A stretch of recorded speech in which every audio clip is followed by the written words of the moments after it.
ಗುಡಿಬಂಡೆ ತಾಲೂಕಿನ ಗರುಡಾಚಾರ್ಲಹಳ್ಳಿ ಗ್ರಾಮದಲ್ಲಿ ಒಂದು ಘಟನೆ ನಡೆದಿತ್ತು. ಗ್ರಾಮದಲ್ಲಿ ಮೊಹರಂ ಆಚರಣೆ ವೇಳೆ ಗಲಾಟೆ ನಡೆದು ಗಲಾಟೆ ವಿಡಿಯೋ ಮಾಡಿದ್ದಕ್ಕೆ ಮೊಬೈಲ್ ಕಸಿದುಕೊಂಡ್ರು ಅನ್ನೋ ಕಾರಣಕ್ಕೆ ಹಲ್ಲೆ ನಡೆಸಲಾಗಿದೆ. ಇನ್ನು ಹಲ್ಲೆಗೊಳಗಾದ ಪೊಲೀಸ್ ಕಾನ್ಸ್ಟೇಬಲ್ ಮಹೇಂದ್ರ ಅಂತ ಹೇಳಲಾಗ್ತಿದ್ದು, ಗುಡಿಬಂಡೆ ಪೊಲೀಸ್ ಠಾಣೆಯಲ್ಲಿ ಮಹೇಂದ್ರ ಅವರು ಕರ್ತವ್ಯ ನಿರ್ವಹಿಸುತ್ತಿದ್ರು.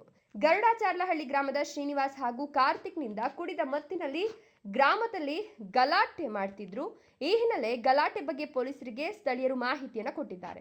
ಹೀಗಾಗಿ ತಕ್ಷಣ ಸ್ಥಳಕ್ಕಾಗಮಿಸಿದ ಕಾನ್ಸ್ಟೇಬಲ್ ಮಹೇಂದ್ರ ಹಾಗೂ ಹೋಂಗಾರ್ಡ್ ಪ್ರಸಾದ್ ಗಲಾಟೆ ಮಾಡಿಕೊಳ್ಳದಂತೆ ಬುದ್ಧಿವಾದ ಹೇಳಿ ಗಲಾಟೆಯ ವಿಡಿಯೋ ಮಾಡಿಕೊಂಡಿದ್ದಕ್ಕೆ ಪುಂಡರ ಗ್ಯಾಂಗ್ ಕೋಪಗೊಂಡಿದ್ದು, ಈ ಕೋಪವನ್ನು ತೀರಿಸಿಕೊಳ್ಳಿಕ್ಕೆ ಕಾನ್ಸ್ಟೇಬಲ್ ಮೇಲೆಯೇ ಲಾಠಿಯನ್ನ ಕಸಿದುಕೊಂಡು ಹಲ್ಲೆ ನಡೆಸಿದೆ. ಸದ್ಯ ಗುಡಿಬಂಡೆ ಪೊಲೀಸ್ ಠಾಣೆಯಲ್ಲಿ ಶ್ರೀನಿವಾಸ್, ಕಾರ್ತಿಕ್ ಸೇರಿದಂತೆ ಹಲವರ ಮೇಲೆ ದೂರು ದಾಖಲಾಗಿದ್ದು, ಚಿಕ್ಕಬಳ್ಳಾಪುರ ಜಿಲ್ಲೆ ಗುಡಿಬಂಡೆ ತಾಲೂಕಿನ ಗರುಡಾಚಾರ್ಲಹಳ್ಳಿ ಗ್ರಾಮದಲ್ಲಿ ನಡೆದಂತಹ ಈ ಘಟನೆ ನಿಜಕ್ಕೂ ಬೆಚ್ಚಿ ಬೀಳಿಸಿದೆ ಅಂತ ಹೇಳಬಹುದು.